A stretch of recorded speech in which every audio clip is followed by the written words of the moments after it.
On va voir dans cette vidéo les deux modalités d'amortissement possibles, le linéaire et le dégressif. Le linéaire est certainement plus simple de prime abord. Le dégressif, on va essayer de le voir ensemble et de le décomposer. Le but, bien sûr, c'est qu'à la fin de cette vidéo, vous vous dites « Ah, bon, ça va, c'était simple en fait ». Alors, je rappelle le principe de l'amortissement. L'amortissement découle d'une immobilisation. Une immobilisation, qu'est-ce que c'est? C'est une société à acheter un bien d'une valeur de plus de 500 € hors taxe qui a pour vocation à durer plusieurs années. Ce bien-là, on l'a mis au bilan, c'est-à-dire qu'on l'a mis en compte de classe 2 et pas en compte de charge.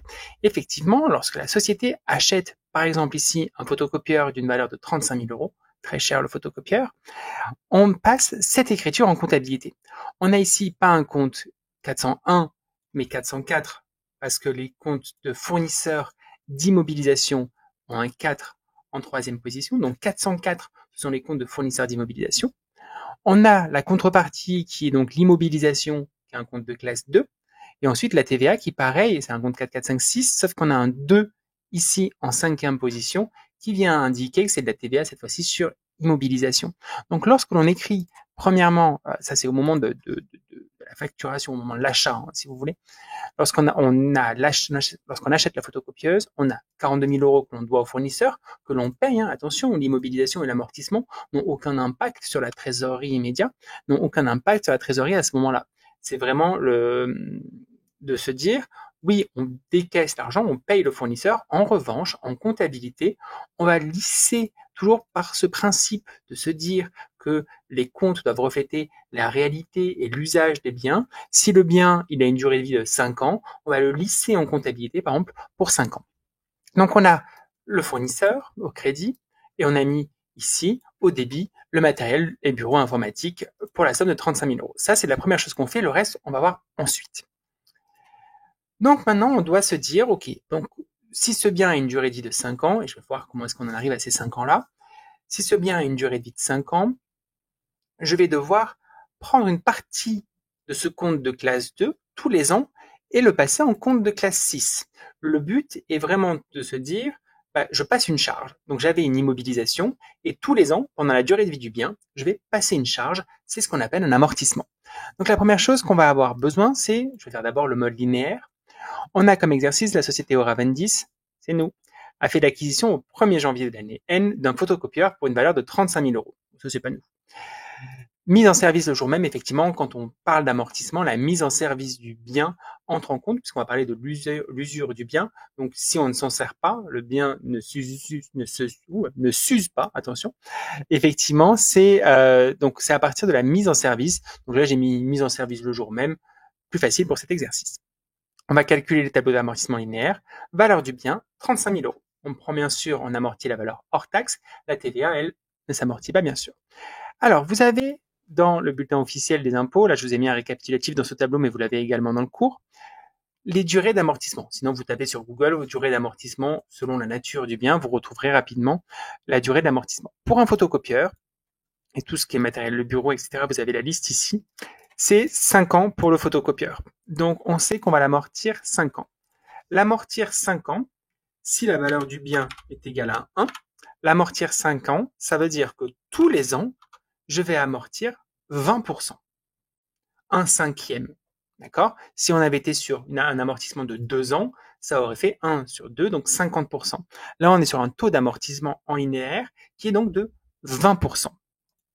Je remets ici les dates d'acquisition du bien, date de mise en service, c'est vraiment pour des besoins. Et on pourrait avoir, selon d'autres exercices, des prorata temporis, c'est-à-dire que, par exemple, si le bien avait été mis en service pour la première fois le 1er juillet 2022, par exemple, même si ça commence un petit peu à dater cette année-là, le 1er juillet 2022, on aurait eu à faire pour la première annuité, si on était sur un exercice fiscal courant, se dire juillet, août, septembre, octobre, novembre, décembre, donc il y a 6 mois sur 12, j'aurais dû abattre un prorata de la première année encore de 50%. Ce prorata se fait soit en mois, soit en jours. Quand on parle en jours, souvent on est sur des jours des années de 360. Par simplicité fiscale, c'est admis par l'autorisation. Plutôt que d'être sur 365, ça change pas grand-chose. On compte sur 360 ou 365, c'est tout. Donc maintenant, on va voir comment est-ce que tout cela se calcule. Alors, on va l'amortir sur 5 ans. l'annuité d'amortissement. Donc l'annuité, c'est vraiment ce qu'on passe en compte de classe 6, ce qu'on va basculer en compte de charge par exercice fiscal. Donc la valeur nette comptable, la VNC, la valeur nette comptable en début d'exercice, elle est de 35 000 euros. Pour le linéaire, on se basera toujours sur le montant d'origine, c'est-à-dire ce 35 000 euros. Donc la valeur nette comptable est de 35 000 euros, que je multiplie par 20%, d'accord? Ce qui nous fait 7 000 euros. Donc la première année, amortissement cumulé, c'est le premier amortissement que je fais. C'est le premier amortissement que je fais, donc je suis à 7 000 euros. Donc en fin d'exercice, la valeur nette comptable, c'est-à-dire ce qui augmente les actifs de ma société, parce que de fait, si c'est en compte de classe 2, ça veut dire que dans mon bilan comptable, cette photocopieuse a une valeur et ça vient gonfler mon bilan dans mes chiffres. Donc j'ai un bilan qui est gonflé parce que j'ai une photocopieuse qui a une valeur de 35 000 euros. Donc là, on est en train de soustraire 7 000 euros, donc de passer 7 000 euros en charge, de sorte à ce que la valeur de l'imprimante, du photocopieur, perde un petit peu de sa valeur. La deuxième année, c'est la même chose. On prend la valeur nette comptable, donc on part toujours sur un bien qui vaut 35 000 euros, auquel j'amortis toujours 20%. C'est ici, pardon, je me suis trompé de case. 35 000 euros fois 20%. Donc j'amortis toujours 7 000 euros, ce qui fait qu'au total, j'aurai cumulé 7 000 euros plus 7 000 euros, 14 000 euros. Le bien n'aura plus qu'une valeur de 21 000 euros dans mon bilan. Et j'aurai par la même occasion rajouté des charges à ma société. Donc l'année prochaine, en N+1, j'ai déjà 7 000 euros de charges. L'exercice n'ayant même pas commencé, je sais que je serai déjà à moins 7 000 si jamais je n'ai pas de chiffre d'affaires. Et donc on continue ainsi. Enfin, tableau d'amortissement, on a donc nos 5 années d'amortissement qui auraient pu être sur 6 exercices fiscaux si jamais ça avait été fait en milieu d'année, parce que la première annuité ici est une année complète, mais si on avait fait comme je l'avais dit dans l'énoncé tout à l'heure au 1er juillet de l'année N, on aurait en première année N seulement 6 mois, et les autres 6 mois de cette année, il faudrait bien qu'ils se répercutent sur le N+5 du coup. Donc on a chaque année amorti le même montant, c'est bien là le principe du linéaire, on a le cumulé juste ici, et la valeur nette comptable à fin d'exercice. Donc au bout de 5 ans, la photocopieuse n'a plus vraiment de valeur comptable. En revanche, je l'ai entièrement passée en charge, donc les 35 000 euros sont comptabilisés après 5 années complètes comme des charges dans les comptes d'amortissement. Dans les comptes, ça se traduirait pour la première année de cette manière. Donc on avait vu tout à l'heure l'écriture d'achat, là on a le paiement plutôt classique au fournisseur directement.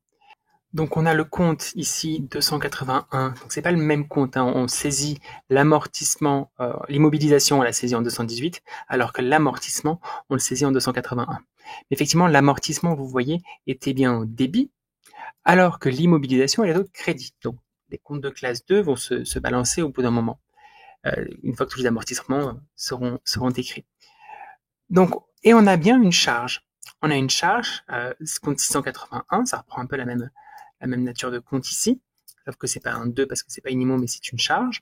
Et donc les 7 000 euros qui étaient ici sont passés ici. Ce qui fait que dans un grand livre, si on regarde dans un grand livre, on retrouverait des informations comme ça. Dans les comptes de classe 2, dans les immobilisations, on a d'abord 35 000 euros au débit, et ensuite 7 000 euros qui sont écrits par cette écriture-là, ce qui nous laisse une valeur nette comptable de 28 000. Le fournisseur, il est payé, on ne doit plus rien, 0. Et dans les charges, du coup c'est normal, ça ne s'équilibre pas, ce sont des comptes de charges, on a bien les 7 000 euros que l'on retrouve ici. On va voir maintenant la méthode dégressive. La méthode dégressive, alors pourquoi choisir l'une ou l'autre? La méthode linéaire, elle est un principe de lisser vraiment la dépense sur un certain nombre d'années, sur l'amortissement.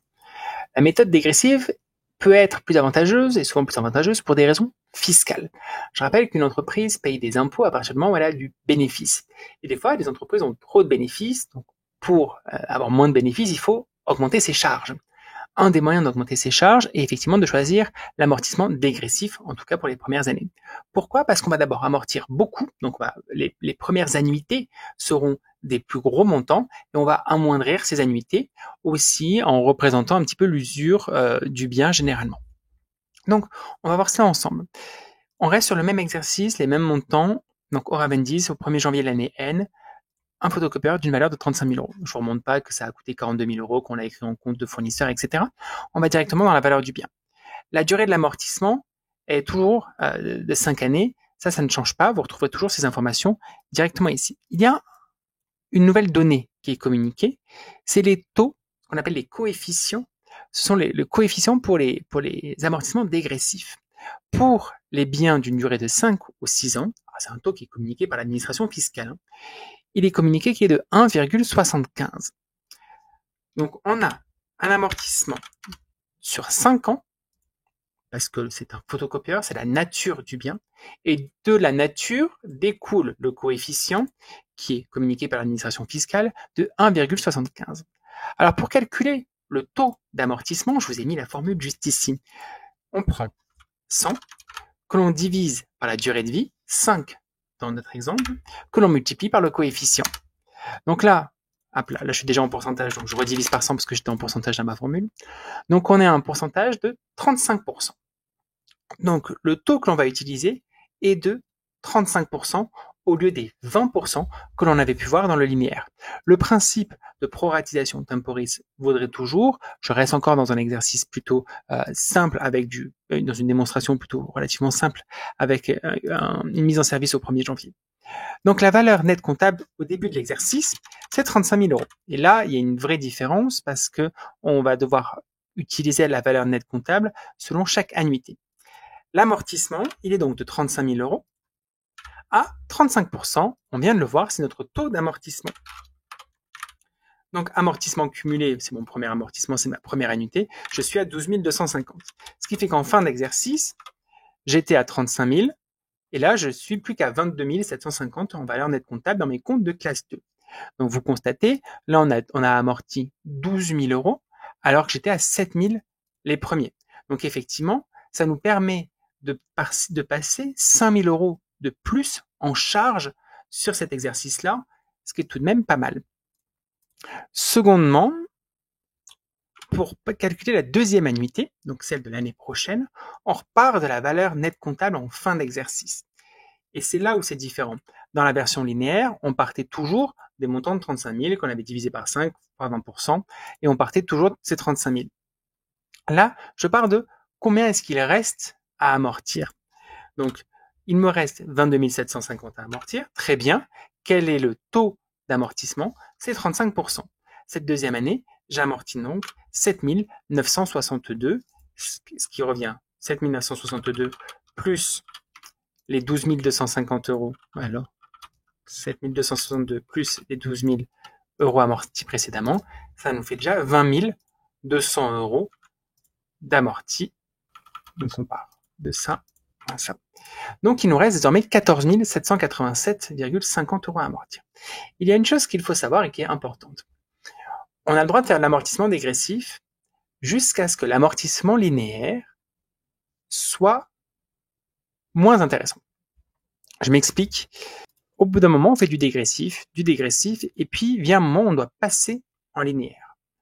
Alors pourquoi est-ce qu'on passe en linéaire? Parce que sinon le dégressif, on aurait toujours un pourcentage dans le montant. Donc même si on se retrouve avec 2 euros à amortir ici, par exemple, 2 euros fois 35%, on se retrouverait toujours à calculer des 35% dans notre exemple, de même de 5 centimes, et on n'arriverait jamais à 0.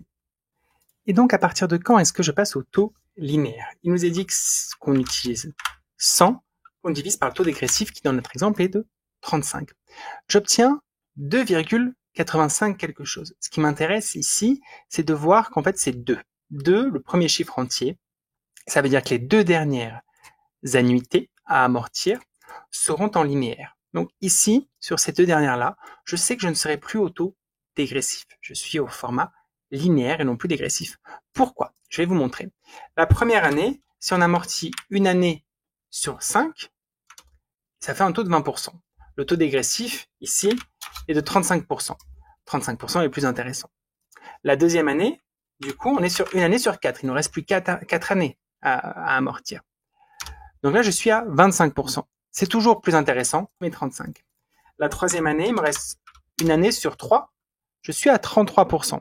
C'est donc toujours plus intéressant d'être à 35. En revanche, à partir d'ici, je suis à une année sur 2. Et là, on arrive à 50%. J'ai un taux de dégressif qui devient supérieur au taux de linéaire. Et donc, à partir de ce moment-là, je dois rebasculer en linéaire. Donc, plutôt que de vous faire tous ces calculs selon chaque année, moi, j'aime bien cette formule-là de dire, je calcule, je divise par mon taux dégressif, ça me donne 2, quelque chose, peu importe le virgule quelque chose, c'est les deux qui m'intéressent. Ça veut dire que les 2 dernières années sont en linéaire. Alors, du coup, linéaire, c'est simple à ce moment-là. J'ai 2 annuités, donc il me reste un montant à diviser en 2 annuités. Bon, c'est 50%. Hein, il me reste 9611 ici. Combien est-ce que je prends? Je prends 50% parce qu'il me reste seulement 2 annuités. Et l'année d'après, il me restera.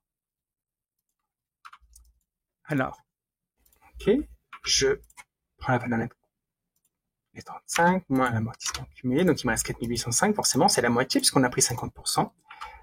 Donc 4805. Là, c'est le même montant, forcément. Et donc, au total, j'aurais bien amorti les 35 000 euros, ce qui fait que ma valeur nette comptable de fin est bien à 0. Donc, effectivement, là, le principe, c'est de commencer en dégressif. Donc, le dégressif n'est pas si difficile à calculer. Hein. On a le nombre d'années, on a un coefficient qui nous est communiqué par l'administration fiscale selon la nature des biens. On a un taux d'amortissement qui est 35%. Ce qu'il faut comprendre, c'est qu'avec le dégressif, on repart sur la valeur nette comptable. Donc, vraiment, ce qui nous reste en compte de classe 2 à amortir sur ce bien qu'on utilise toujours le même taux, 35%, jusqu'à ce qu'il devienne plus intéressant de passer en linéaire. Le principe, c'est qu'en linéaire, si c'est marqué sur 5 ans, on est sur 5 ans. Il n'y a pas de question de prorata temporis qui ferait les milieux d'année, puisque on est sur 5 ans maximum, donc il n'y aurait pas des milieux et des moitiés d'année en début et en fin. Alors qu'en linéaire, pour le coup, on se retrouve avec parfois des écritures sur ligne si on a des moitiés d'année. Donc vraiment, le principe, si j'achète, ça part en compte de classe 2, et ce compte de classe 2, pour le basculer en compte de classe 6, j'utilise 2 méthodes. Soit la première, qui est relativement simple, en mode linéaire, j'amortis, je divise par le nombre d'années qu'il y a. Soit j'utilise le coefficient de 1,7, et cette fois-ci, j'amortis, en prenant toujours en compte la valeur nette comptable, et en cours d'amortissement, je dois changer de méthode de calcul. On va s'entraîner, vous inquiétez pas.